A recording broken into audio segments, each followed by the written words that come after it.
Okay, third day. Breakfast. There is a Mandela Hotel. Let's see kung same bagyapon. So they have their ham. Okay, so this is their salad station. No? Salad station. Okay. Ilang mga food diri in Mandela Hotel. And then fruits. Okay, seasonal fruits. Seasonal fruit. Sila yogurt pod of jelly. Na sila yung jelly. Okay, na sila yung plain congee side dish. Okay, and na ilang mga foodies. Let's open that one later. No?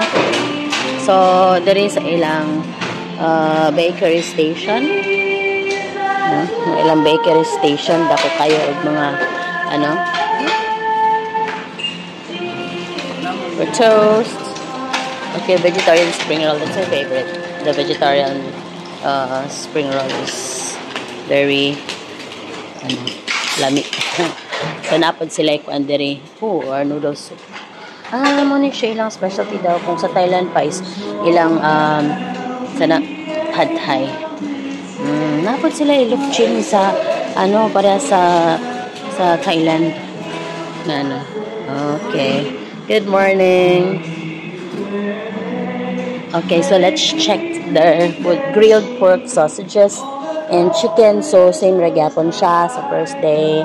And then, potato wedges, roasted bacon, and grilled tomato. Okay. Fried filled fish. I thought it's fish fillet.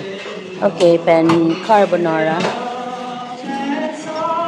And then stir-fried mixed rice. Okay. And sauteed mixed vegetables. And then noodle with mushrooms and vegetables, Indian vegetarian curry, and Indian steamed rice. Okay? Kala siya. New siya.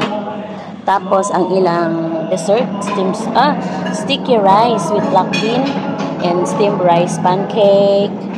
O, ang isa is Vietnamese nam. Steamed cake in banana leaf. Okay na sila, suman-suman style ba? So, nice. Dami anjud ka ilang food. So, this is their area. Ako ayang area. Tapos, na siya beach view dito ang dapita. So, let's look at that one later. Sige, magkuha sa tag food. Napaday sila coffee, dali.